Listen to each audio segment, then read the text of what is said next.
Ang sa indong pigtitiwalaan sa pagpaabot kan mga programang pangkauswagan, mga bareta, halik sa indong gobyerno lokal, mga impormasyon, manugod sa mga pulisiya, asin proyekto kan syudad. Ang sa indong mga kasurog sa mas pinahiwas, asin pinakusog na programa kan lambang na genyo sa maugmang lugar. Joel Sulina, Paulo de los Santos, Jason Yola, Roy San Ramon, asin Allen Riondanga. Ang nagangunyan. Ang nagangunyan. Kada Sabado, alas 9, sagkod alas 10:30 nin pagkaaga. Ang nagangunyan. Ang nagangunyan. Maray na aga mga tugang aldaw na Sabado, petsa 20 kan bulan na Agosto taon 2022. Liwat ming yatod sa Indo ang mga bareta sa Nagangunyan News. Mga baretang tinaripon pon Lunes, sagkod Sabado. Live nindo kaming nadadangog sa 105.5 Bicol Idol FM as in 89.5 Radyo Natin Naga. Nadadalan man live sa Naga City Government ANN News official FB page, YouTube channel as in Sepio Naga FB page. Sa ngaran kan Bilog na News Team, ako po ang sendong mga kaibanan sa pagbabareta, Roy San Ramon. Sa detalyas kan sa tuyang mga bareta, Regional Office kan DILG piglalaom ang mapaluwas nin abiso sa mga LGU sa Bicol para sa pagpartisipar sa Regional Peña Francia Fiesta. Ang detalyas haliki Paulo de los Santos.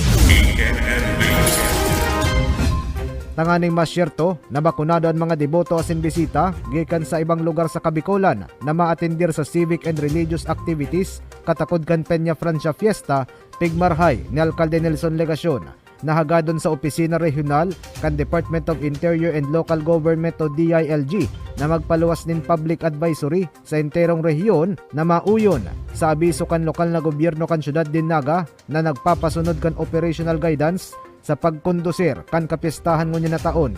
Sa public advisory na pirmado kan alkalde asin pigpaluwas kan Agosto 1, pigtutugutan ang lambang persona na bakunado nin anti-COVID-19 vaccines asin booster doses na magatendir sa mga aktibidad kan piyesta sa irarom kan COVID-19 Alert Level 1 and 2 status. Según City Events Protocol and Public Information Officer Allen Riondanga, nagbisita ang alkalde sa Regional Office kan DILG kan nakalis na semana tanganing hagadon na magpadaranin abiso sa mga alkalde asin gobernador sa Bicol na magpaluwas man nin public advisory na nag-ienganyar sa lambang pilgrims na magpabakuna asin magpabooster bago magpasiring sa syudad para sa selebrasyon kan piyesta. Sa public advisory, pigtutugutan na magpartisipar sa mga aktibidad katakod kan piyesta sa lindong kan COVID-19 Alert Level 1 asin 2 ang mga individual na may edad 18 anyos pataas kung nakaresibe na ng third dose o first booster shot, fully vaccinated na mga persona na may edad 12 sagkod 17 anyos ang mga tutugutan magpartisipar. Tutugutan man ang mga aki edad 5 sagkod 11 anyos na magpartisipar sa festivities kung bakunado din first dosage kan COVID-19 vaccine. Ang gabos na event organizers, personahes kan member agencies, kan Joint Operation Center, Incident Management Team, event volunteers, and support groups dapat nakaresibe na ninduwang booster shots para magmando sa civic asin religious activities. ATM. Sa DILG po, hinagad si suporta kan DILG na makapagpaluwas ning advisory sa mga LGU na itong advisory ta sa Naga maikaskade sa interong Kabikulan na ma-advise man kan mga gobernador, mga mayor, ang mga mapasiring sa Naga na kaipuhan kan vaccination kung mapasiring po digi sa Naga comes the Peña Francia Fiesta. Mientras tanto, piglalauman na madugangan ang numero kan mga bisita sa syudad nin 10 sagkod 15% kan 1.2 sagkod 1.3 milyon na bisita na nanotaran kan mga nakalihis na selebrasyon kan Peña Francia Fiesta bago magtama ang pandemya. Pigsabi ni Riondanga na kung babasehan ang analysis sa historiko-kultural kan kapistahan, nagdadakol ang mga partisipantes kan religious activities katakod kan piyesta sa tahaw ning krisis. Sigun pa kay Riondanga, posible ang mas dakol na debotos kunya na taon, huli sa langkaw na presyo kan basic commodities, siring man sa pag-arang sa kagurangnan asin sa mahal na ina. Sa crowd estimate kan Peña Francia, piglalauman ta po dating numero kan mapasiring sa Naga. Kung dati po nag 1.2, 1.3 million dati. Pero po ngunyan, piglalauman ta pong mas madagdag pa ini by 10 to 15%. Sa tao po kang pagtio, sa tao kang krisis, minadakol po ang nagpapartisipar sa kapistahan kan sa tuyang mahal na ina. Ngunyan po baga haros nagralangkaw si mga barakalo, nagralangkaw si mga basic necessities. And ang tao po minakapot sa sa mahal na Diyos, sa pag-arang, and lalo na po sa pagsukuro, pagsanggawad ka sa tuya pong mahal na ina sa panahon po ka mga krisis. Kaya po kita, minalaom kita na mas madakul pa ang numero kan tao na mapasiring po sa syudad ng Naga. Ngunyan. Para sa Nagangunyan News, Paulo De Los Santos.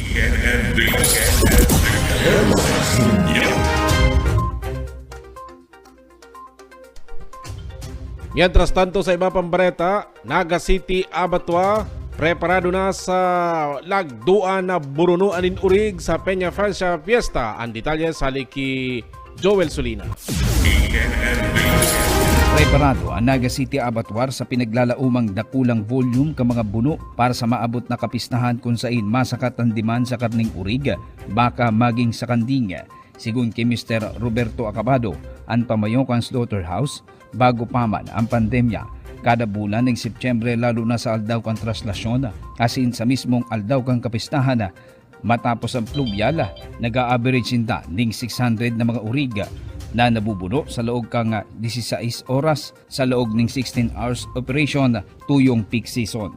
Siring Peña Francia Festival kung sa indakul ang demand, suway padigdi ang numero ka mga bunong karne ning baka asin kanding. Sigun pa kay Mr. Acabado, igwa ning 40 skilled na mga parabuno ang Naga City Abattoir na matarabang para man masiguro na igwa ning bastanteng supply ng karne sa merkado sa panahon kang kapistahan. Ang traslasyon, kasubangi tapos ngunyan sigurado ang buno mi kahit bago pang pandemya, mga nasa kuya po yan sa pambanggi lang, nasa more than 400 yan. Payo, urig pa lang. So, kinaagahan kaya hanggang mga alauna ng hapon, taang traslasyon alas 3, yung papagbunok mi kaya, nalabi pa kami kan kulang-kulang 200 na payo. So, sa 8 hours, sa 16 hours na operation po, naglalag pong lampas 600 na payong urig pa lang.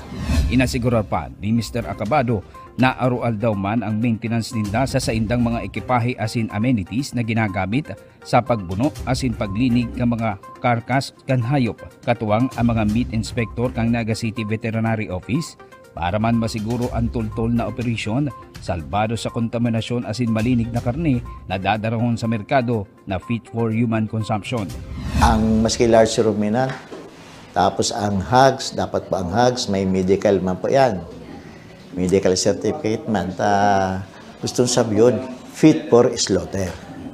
Then after that po, kung buno na siya, may tatak naman ang meat inspector, fit for human consumption. So, yun po yan. Kaya po, maski ito nga ning TLC Coradyan, pinapaprepara niya. Napapano pa yan. Napapano yan, asin si lumatang pen, holding pen, pano pa yan. Dugang pa kang opisyal na ang rates kang 2014 pa ang panagos nindang pinapasunod kasingil ninda sa saindang serbisyo. Dawa pa nga ni ang Naga City Abattoir sa ng District Slaughterhouse asin nasa AAA category na tigsisirbihan bakod lang ang Naga City imbes maging ang mga pagtaraid pang munisipalidad. Para sa Nagangunyan News, Joel Solina.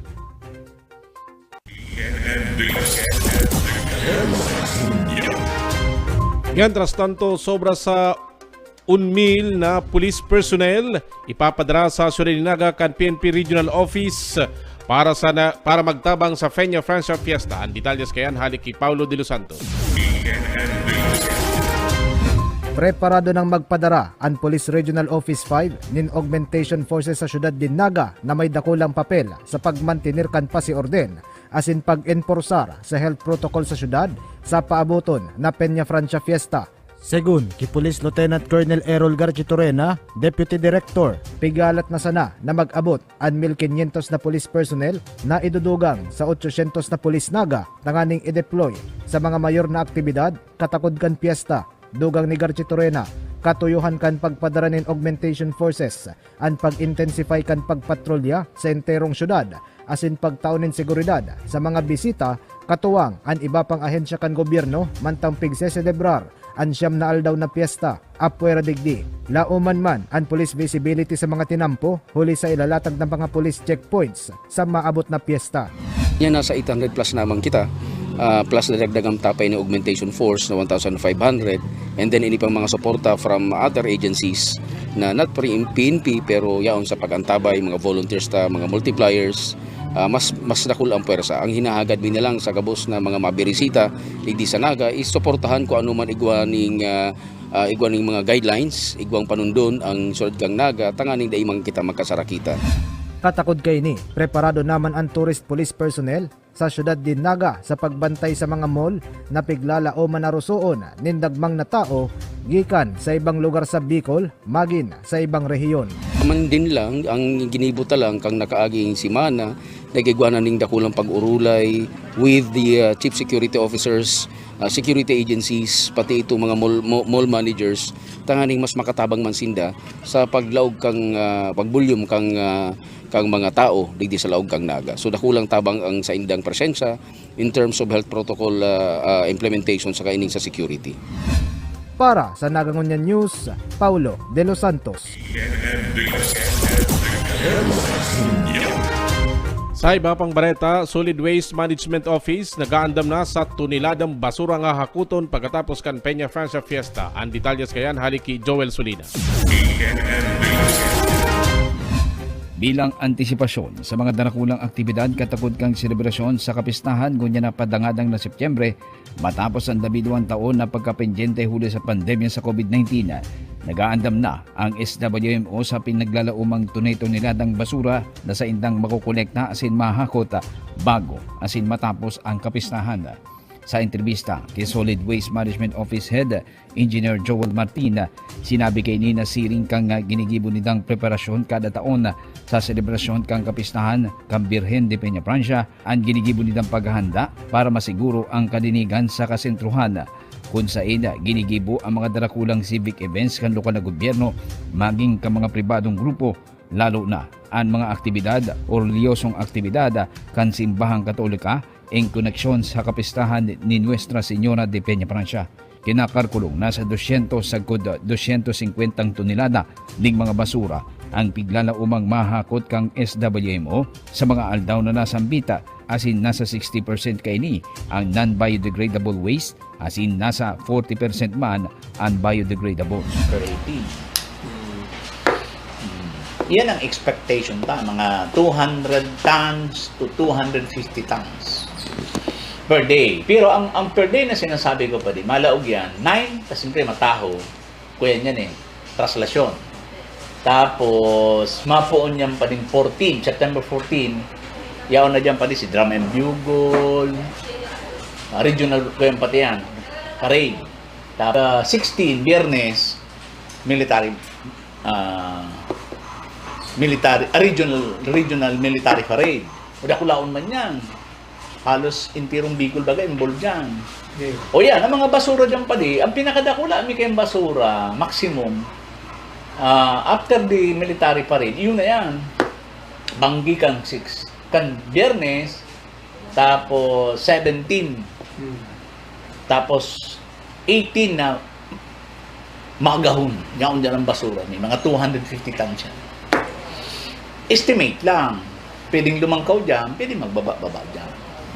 Inasiguro man ni Engineer Martin na igwas indang bastante personalized asin mga equipments na nakadeploy katuwang ang mga environmental volunteers hali sa manlain-lain ng mga eskwelahan asin organisasyon na bago, durante, sagkod sa matapos ang mga aktibidad para mamantinir ang kalinigan sa kasentruhan sa aldaw kang kapistahan.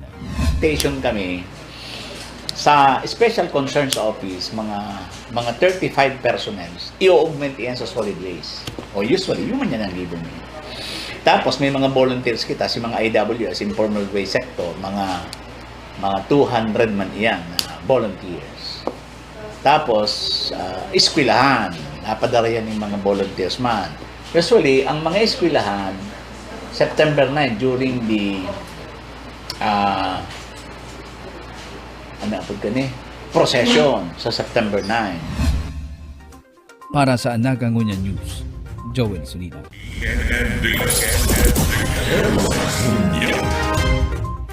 Sa iba pang bareta, Water Cluster kan Joint Operation Center nagpe-prepare na para sa fluvial procession. Ang detalye sa Liki Paulo de los Santos. Bilang paglikay sa anuman na peligro sa Naga River sa fluvial procession sa Setyembre 18, Pigmarhay kan Philippine Coast Guard o PCG, na-deploy ang mga personahis kayni sa mga tulay sa syudad din Naga na aagihan kan pagoda. Segun ki PCG Camarines Sur Station Commander Brumel Magalong, kabale ang mga tulay sa syudad na aagihan kan pagoda sa nasambit na petsa sa mga areas na tututukan kan water cluster kan Joint Operation Center na kompuesto kan pulisya, PCG personnel asin Coast Guard Auxiliary para sa pagmanehar kan mga safety kan mga tulay na dai papaagihan nin tao mantang dai pa nakakalampas an pagoda. Sa presente, padagos an surveillance kan nasambit na ahensya sa Naga River tanganing adalan ang kondisyon kan salog sa ibong kayni. Kumpiyansa si Magalong na magiging paborable ang sukol kan tubig sa salog sa maabot na fluvial procession. Alagad nag-abiso ini nagigibuhon ang fluvial procession sa oras din high tide tanganing malikayan ang pagsagyad kan pagoda sa daga asin kagagapuan sa irarom kan salog. And actually with our partner agencies or local PNPs and of course our very reliable partner, yung Coast Guard auxiliaries po natin, ipapakalat po natin sa mga strategic areas to include yung bridges, yung mga personnel po natin para hindi natin papasukin yung mga tao kasi that will cause certain problems kung dadaan na po yung pinapransya po natin. So prior to that, nakakalat na po yan sila. Nasa plano na po natin yan.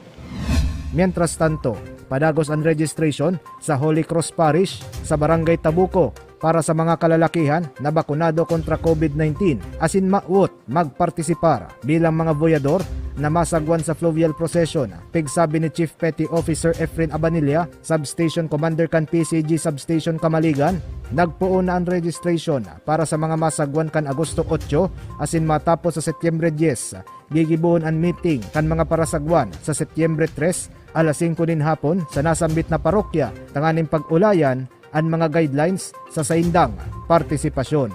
Ng registration po para sa Guan doon po sa Tabuco Church. Nag-start na po kami sa August 8, then matatapos kami ng September 10, final meeting namin yan. Yun po, isang requirements po, vaccinated sila, at tuloy po may mga guidelines kami, yun, i-discuss namin yung mga guidelines niya pag first meeting namin po sa September 3, sa Tabuco Church po, hapon, 5 p.m. po.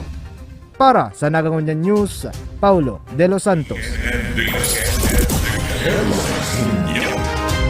Mientras tanto, paggamit din plastic, pigpapalimitar sa kasilibutan sa Peña Francia Fiesta. Ang detalye sa Liki Paulo de los Santos.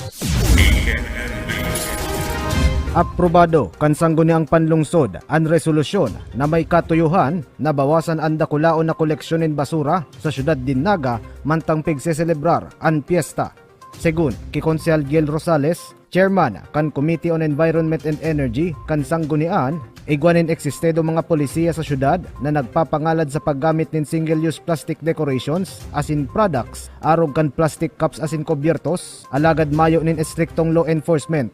Huli digdi, piggibo ang resolusyon, tanganing ipangapodan sa lokal na gobyerno, Arkidiocese kan Cáceres, business sector, asin civil society groups na maging pangarugan sa environmental responsiveness, tanganing manutaran ang reduction kan reusable na basura sa paagi kan simpleng pagpangalad, lalo na sa mga food delivery services, ang paggamit in styrofoam asin single-use plastic packaging, na may madatang epekto sa kapalibutan. Pigtawan doon ni Rosales na doble ang dakol kan basura sa syudad na nakokolektar kan Solid Waste Management Office o SWMO kada piyesta kumpara sa mga ordinaryong aldaw. Kung naaprobahan na resolution, may kamautan po na mga podan, especially sa gobyerno lokal kang Naga and sa mga key players kan sa tuya pong kapistahan, kaiba na dyan ang Archdiocese of Cáceres, business sector, civil society groups na mag-promote ng environmental responsibility. Bawasan ta po ang satuyang basura dahil po ang kapiyastahan po aram ta nagiging source po yan ng grabing maray na garbage collection. More than double po ang nakokolekta kang satuya pong gobyerno through the Solid Waste Management Office. Base po yan sa data. Taon-taon po during fiesta, grabe po talaga ang basura. So, arantaman po ang environmental effect kay niyo sa satuya pong kinaban. And ang gusto ta po mag-set ng example ang city government, ang simbahan, para siguro mabawasan tang maray itong mga garbage collection ta. Sa estimate kan SWMO sa daily garbage collection, poon Setyembre 9, aldaw nin traslasyon procession, sagkod Setyembre 18, aldaw kan kapiestahan ni Nuestra Señora de Peña Francia, aaboton sa 200, sagkod 250 tonelada nin basura, ang piglalao man na mahakot ka na sa na opisina. Alagad day naman pigilid ni Engineer Joel Martin, pamayok ang SWMO, na posibleng maglangkaw pa o magbaba sa estimated na tonelada nin garbage collection sa siyam na aldaw na selebrasyon kan fiesta. Huli naman sa pagkauktaba kan Peña Francia Fiesta kan 2020 as in 2021. Huli sa pandemya as in pagsuspender kan Voyadores Festival ngunya na taon. Kan 2021, nag-abot sa 94.23 tons ang daily average na basura na nahakot kan SWMO. Gikan 6 kan Biyernes, tapos 17, tapos 18 na magahon. Yaon dyan ang basura ni mga 250 tons yan. Estimate lang. Pwedeng lumangkaw dyan, pwedeng magbaba-baba dyan. Para sa Nagangunyan News, Paulo De Los Santos. Mga pampublikong eskwelahan sa Siyudad ni Naga, all systems go na sa pagbubukas o sa burukasan kang klase sa Lunes, August 22. Ang detalyes hali kay Joel Sulina. Preparado na ang gabos para man sa maabot na burukasan ng klase sa maabot na Lunes, petsa 22. Ang presenteng bulan poon elementary sagkod secondary level sa 41 gabos ng mga public schools as in 22 gabos na mga private schools sa syudad. Sigun kay SDS Manny de Guzman kan DepEd Naga, all set as in preparado na ang gabos para man sa pagbukas kang klase as in mayoriya sa mga eskwelahan ang mapasunod nin in-person o face-to-face class kung saan 29 public elementary schools mantang sa secondary public schools igwaning 11 na mapasunod ning face-to-face class. Sulumenteng ang Concepcion Pequeña High School as in 5 pang ibang mga public elementary school sa syudad ang mapautob ning blended learning system. So far, preparado naman gabos. Kasi gabos eskwelahan mapupas. Pinuwebing elementary school. Ang 24 kaya nagpahayag na ma-start sila kang klase sa paagi ng full face-to-face class. Ang 5 kaya iyo ang mga blended learning. And then sa secondary, out of 12 secondary schools, ang 11 kaya full face-to-face classes na pagbukas na yung August 22. And then saro lang dyan ang mga blended learning. Concepcion Pequeña National High School. Inasiguran man ni SDS Manny de Guzman na higot na ipapasunod ang mga maninigong public health protocol sa loob ng mga eskwelahan sa pagpuumpasa kang klase. Asin mayoriya sa mga protokolo ang nabakunahan na laban sa COVID-19. Sirigman sa mga estudyante lalo na sa secondary maging sa elementary level na nagpuon naman sa pagbabakuna bilang proteksyon sa nasambit na hilaga. May nagkapirasa ng mga classroom o school buildings sa pirang mga public school sa syudad and for repairs o under maintenance alaga day ini magiging ulang para day madagos ang burukasan ng klase sigun sa opisyal. Sa tuyang mga magurang, sa mga eskwela, siring man sa mga empleyado kang kasararo kita na maging maray ang pagbukas kang klase ta sa August 20. Para sa Nagangunyan News, Joel Sulina. Sa iba pang bareta, Task Force 52 bilog tanganing andaman ang piglalaumang pagruso kan mga street vendors sa Siyudad ni Naga sa maabot na Peña Francia Fiesta. Ang detalyes kayan hali ki Paulo De Los Santos. bilang pag-andam sa piglalauman na pagruso nin mga street vendor sa syudad din Naga mantang parani ang piyesta, pigmarhay kan Trade Event and Vending Committee, kan Events and Support Committees kan Peña Francia Fiesta, nabilugon ang Task Force 52 tanganing mag-enforsar kan mga polisiya kan lokal na gobyerno mapadapit sa street vending. Segun kay Market Enterprise and Promotions Office Superintendent Ramon Florendo, katuyuhan kan task force na kompuesto kan pulisya, Public Safety Office, Barangay Government as in Market Security Unit, na ipasunod ang mga polisiya sa pagtinda sa mga tinampukan syudad basado sa City Ordinance No. 2014-052, ang ordinansa na pigkuanan kan pangaran kan nasambit na task force. Pigsabi ni Florendo na maserbi bilang giya ang ordinansa kan mga punong barangay na nakakasakop kan mga lugar sa Central Business District 1 and 2, Siringman, kan Barangay Santa Cruz, Peña Francia, asin Balatas, na natutugdukan kan mga mayor na simbahan na may dakulang kinaaraman sa piyesta. Antisipado kan nasambit na komite ang pagdayo sa syudad kan mga street vendors gikan sa ibang lugar sa Bicol asin sa ibang rehiyon, tanganing hagadon ang permiso kan lokal na gobyerno na makatinda sa mga tinampo na nasasakupan kan Barangay Sabang, Abella, Igualdad, Santa Cruz, San Francisco, Dinaga, Lerma, Triangulo, Balatas, asin Peña Francia. Normally, even si mga barangay na igwaning a-apply ng mga matirinda. I'm referring ka ito mga previous fiesta before the pandemic. Pig-antisipar mi lang ta kung sakaling igwaning giya ang mga punong barangay. I'm referring to Barangay Sabang, Abella, Igualdad, Santa Cruz, San Francisco, Dinaga, Balatas, Balatas, Peña Francia, Lerma, and Triangulo. So CBD 1 and 2 yan na mga barangay na nakakasakop, including po itong nakakasakop kang Barangay Balatas sa Peña Francia. Tayaan po dyan si duwang mayor pang simbahan. So pig ururay ta po sinda, tangani may giyaman sinda. Abiso ni Florendo sa mga street vendors na matinda sa mga nasambit na lugar sa syudad na magpasiring sa barangay hall, tanganing mag-fill up nin application form kung saan hahagadon ang lugar kan titindahan, peryodo kan pagtinda asin mga paninda.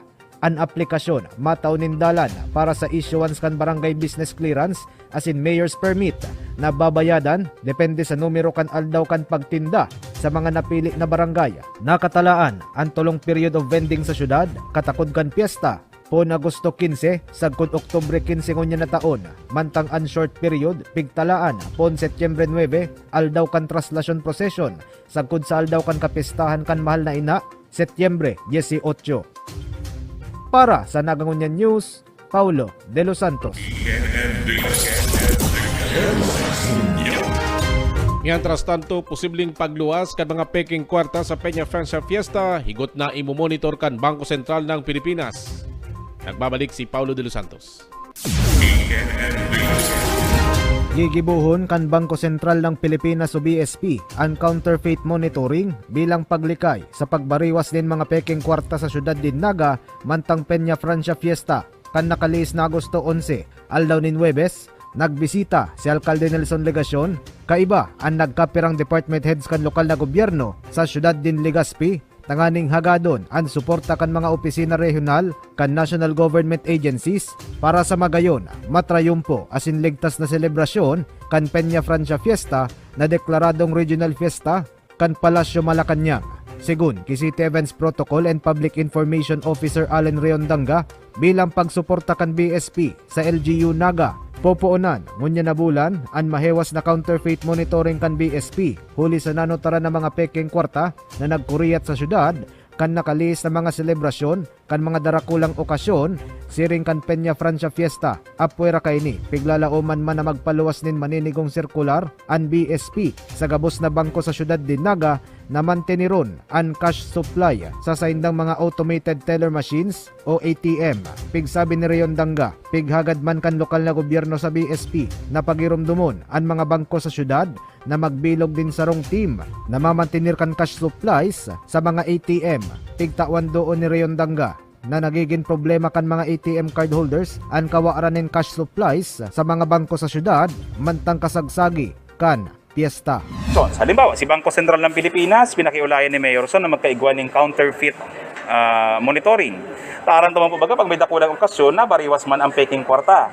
Commitment ni Bangko Sentral ng Pilipinas, ngunyan pa sana makondusir na sindaning massive campaign on counterfeit. Siring man, hinagad din ni Alkalde na i-remind kang Bangko Sentral ng Pilipinas o mga bangko sa Naga na magpasiguro ning sarong team na magtataga pano kan mga ATM. Ta nagiging problema tabagay kada fiesta na sa oras kan pag withdrawhan sa kasagsagan ng kapiestahan, mayong na iluluwa na porta ang ATM. Para sa Nagangunyan News, Paulo De Los Santos.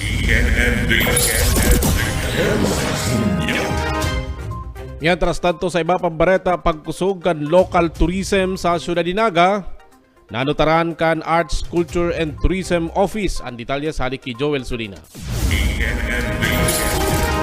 Apuera kan mga local resorts, restaurants, hotel, mga natural as in historical tourist attractions sa syudad, saruman sa mga nababantoga sa syudad, ang mga farm resorts na nag-o-ofrecer ng nature-friendly accommodations na harayo sa urban areas as in may eksperyensyahan ang simpleng pagbuhay sa preskong lugar as in kabukidan.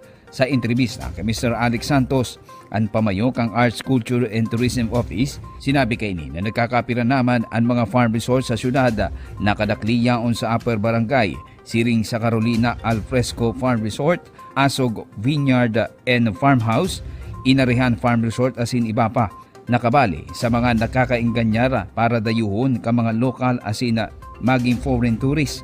Huli tadigdi, pwedeng liwat na makakonekta sa kapalibutan o nature as in makapag-relax.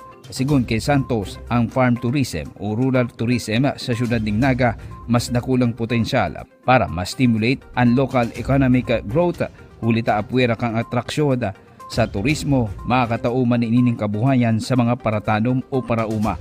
Sa maabot na Setyembre 5 as in 6, ang DOT o Department of Tourism kaiba ang akto asin ang mga stakeholders magkakaigwa ng consultation para man sa hinahaman na Regional Tourism Development Plan para sa padagos na pagpapakusog kan turismo sa syudad ng Naga maging sa Bicol Region matapos ang naging epekto kan pandemya sa nasambit na industriya.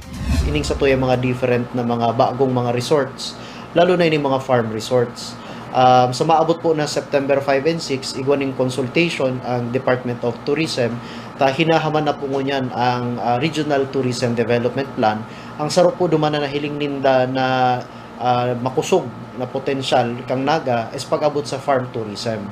So kumbaga po, hilingon ta kung paano pa lalong maging mas competitive saka attractive ang satuyang mga farm resorts para mas dakol pa na turista ang maengganyo na magiging sa tuya. Gabos po iniyo located digdiyo po sa puon sa Pacol, sa San Isidro, kita dyan sa may bandang Kararayan, hanggang na po yan sa Carolina, sa Panikwason. So pasiring po sa Upland Barangays Naga. Para sa Nagangunyan News, Joel Sulina.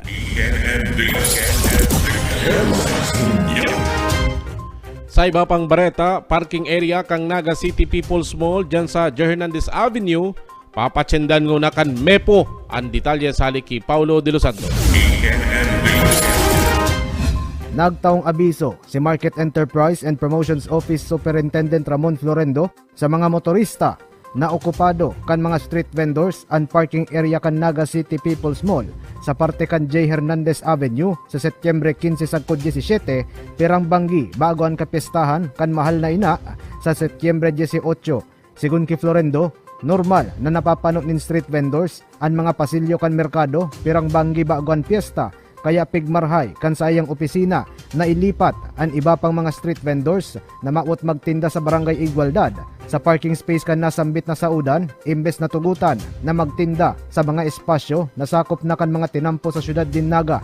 Sa ibong kaini, pigsyerto ni Florendo ang pagmantinir kan lokal na gobyerno sa formal na dalagan ng trapiko asin pasiorden sa palibot kan saudan, siring man ang pagsunod kan mga vendors sa health protocols asin guidelines sa road clearing kan gobyerno nasyonal sa maabot na kapiestahan. Normally kaya, halos pano naman ang People's Mall, pati mga pasilyo, okupado na itong mga street vendors sa pig-rescue sa mga tinampo. But apart from which, itong party kang parking space duman sa likod, itong sa may General J. Hernandez. Pig-withdraw ta po ito to give way duman sa mga kadakol na mga vendors na gusto magpesto. So instead na magpesto sinda sa mga tinampo kung ano, duman mi na lang kukulokar, ano? Pero normally nangyayari lang 'yan Thursday evening up to Friday evening, ano, prior sa kapistahan kang Sabado.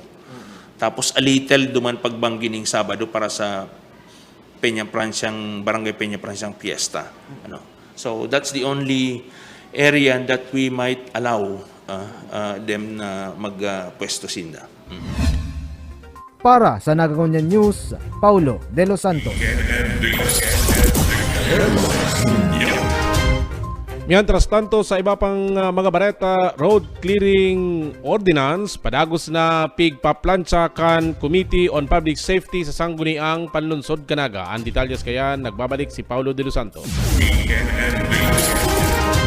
Pigtawan doon ni Konsehal Melvin Ramon Buenafe, Chairman kan Committee on Peace and Order, Public Safety and Disaster Management kan sangguniang panlungsod na kaipuhan kan law enforcers sa syudad din Naga nin bago asin mas pusog na polisiya para sa implementasyon kan road clearing. Segun kay Buenafe, dati nang pigpautob ang mga polisiya na nagsirbing giya sa Naga City Road Network Development and Clearing Task Group sa pag-implementar kan road clearing sa syudad. Alagad, may mga persona na nagkontra sa nasambit na grupo mantang piggigibo ang clearing. Pigsabi ni Buenafe na sa paagi kan proposed ordinance na aprobado na sa committee level na may titulong Ordinance Implementing the Road Clearing of Illegal Constructions, Structures, and Obstructions from Public Roads, Roadsides, Street Sides, and Other Public Passageways, matatawan ang enforcers kan road clearing sa syudad, magin ang mga barangay officials nin mas pusog na basehan legal. Nakapalaman man sa propwestong ordinansa ang prescribed penalties para sa mga violators as in appropriate funds sa road clearing operations susog sa Peace and Order and Public Safety Plan na isusumiter kan lokal na gobyerno sa Department of Interior and Local Government. Sa presente, padagos ang pag-finalize kan propwestong ordinansa susugman sa mga rekomendasyon kan iba pang miyembros kan sanggunian sa session regular kan nakalihis pang semana. Dati igwa naman mga road clearing. Kaya lang, kunyang pinapakusugta ang batas. Ang batas sa Naga through this ordinance para mas may ngipon and para mas mapakaray ang pagpautob. Kaipuhan kan sa tuyang mga implementors ang sandalan. Kaibanan di ang pag-implement, kaibanan si gabos na barangays, mga barangay officials dyan. Kaya iniyo mahalagang maray para igwaman sindang masasandigan. Minsan baga pigi-iriwal na nga ni ang mga enforcers. Si Konsehal Antonio Beltran, dating presidente kan Liga ng mga Barangay, nagsabi na dakulang bagay na ipasar kan sanggunian ang propwestong ordinansa na makakataonin sandalan sa barangay officials para sa implementasyon kan road clearing sa mga secondary roads kan syudad kung saan nanutaran ang dagmang na obstructions. Dugang ni Beltran, mas dakol ang obstructions sa secondary roads kan syudad kumpara sa main roads. Ang sa kuya lang po, dakulaonop na bagay po ini sa mga barangays. Dahil po kadakul po talaga sa secondary road. Ang mas dakul po ang obstruction kaysa po digdiyo sa main road ta.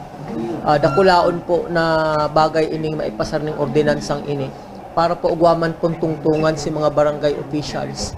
Nadaiman po sinda mabaliktaran kung mag-implementar po sinda kaini yung obstruction kani yung road clearing ta ay di po sa syudad kang Naga. Para sa Nagangunyan News, Paulo De Los Santos.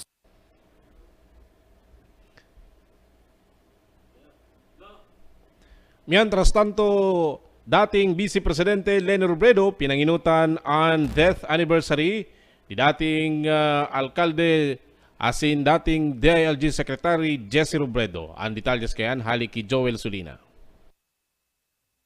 Pinanginutan ni dating Vice President Attorney Leni Robredo ang seremonya sa paggurumduma sa 10th death anniversary ni dipuntong Mayor asin dating DILG Secretary Jesse Robredo na ginibo ang primerong parte sa pagkomemorar sa dating leader sa Eternal Gardens na pinag-alayan ni mga burak asin nagkaigwaning misa. Ang komemorasyon taon-taon na ginigibo bilang pagtaong onra asin pagsalingoy sa mga naging agi-agi asin nawalat na legasiya kan dating lidera na nagtaong ehemplo bilang maray na opisyal asin serbidor kan banwaan. Sa mensahe ni Atty. Leni Robredo, pinasalamatan kay di ang mga suportador, amigo, kabisto asin maging mga nakatrabaho kan sa iyang esposo na padagos ang pag-anduyog sa indang pamilya, lalo na ang mga lokal na opisyal kan syudad na nahihiling ang paglapigot na maitao ang maray na serbisyo para sa mga taga-Naga, siring o mas pa sa napuunang legasiya kan dating opisyal kan syudad. With ng panahon, perming pinapamati nindo. Nabako lang na padangat nindo si Agum, pero na padagos na pigi-iskusar na kung ano man si winalat ng legasiya, bako lang pigsisigurong buhay pero lalong pigpapaurog. Iyo man iniyo si pagtubod ni Agum kang siya nabubuhay pa kamo na kairiba niya na ang pinakasukol kung maray ang opisyal. Bako si sa iyang naginibusa na. Bako si nahihiling sana. Pero kung ano ang sa iyang winalat, pigsisiguro na si mga masurunod sa iya mas magiging matibay pa sa iya. Sa hiling ko sa syudad ng Naga na pahilingtayan, sa halawig na panahon na ulangta si kadakol na mga bagay na habuta sa politika. Hanggang ngunyan, pinapahiling na ang pagkapot ng pwesto pinagpapagalanda pinapamana. Nagpaabot man ning mensahe si Mayor Nelson Legacion na pinagrepresentar ni Vice Mayor Nenny D. Asis. Siring man si 3rd District Congressman Gabi Bordado na pigpresentar man kan sa iyang aki ni si Mr. George Bordado na nagsasaludar sa dipuntong alkalde asin dating DILG Secretary na haluman nindang nakaiba sa lokal na gobyerno bilang mga serbidora. Sa ikaduwang parte, nagkaigwaman ng iba pang aktibidad sa Jesse Robredo Museum kung saan inilansar ang Jess Book, JMR Digital Artwork Contest, gawad Jesse Robredo asin ang paglansar kan Jesse M. Robredo Foundation na inintendiran ni the former Vice President Leni Robredo kay ba ang tulunidang mga aki na sinda Aika, Dr. Tricia asin Gilianda. Kayba ang iba pa mga partidaryos, mga lokal na opisyal kan syudad asin esposa ni Mayor Nelson Legacion na si Atty. Marion Legacion, kayba ang iba pang mga suportador kan dating City Mayor Jesse Robredo. Para sa Naga Ngunyan News, Joel Sulina.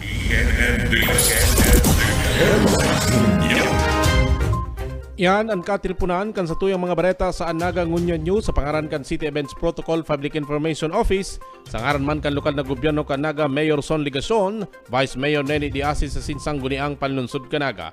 Asin kan bilog na ANN News in Public Affairs Team, ini po ang sa indong naging parabareta Roy San Ramon, mabalos kan sino pagantabay masunod na sa tong Aramon, Allen Riondanga. Ang sa indong pigtitiwalaan sa pagpaabot kan mga programang pangkauswagan, mga bareta, halis sa indong gobyerno lokal, mga impormasyon, manugod sa mga pulisiya, asin proyekto kan syudad. Ang sa indong mga kasurog sa mas pinahiwas, asin pinakusog na programa kan lambang na genyo sa maugmang lugar. Joel Sulina, Paulo de los Santos, Jason Yola, Roy San Ramon, asin Allen Riondanga. Ang Naga Ngunyan. Ang Naga Ngunyan. Kada Sabado, alas 9 sagkod alas 10:30 ng pagkaaga. Ang Naga Ngunyan. Ang Naga Ngunyan.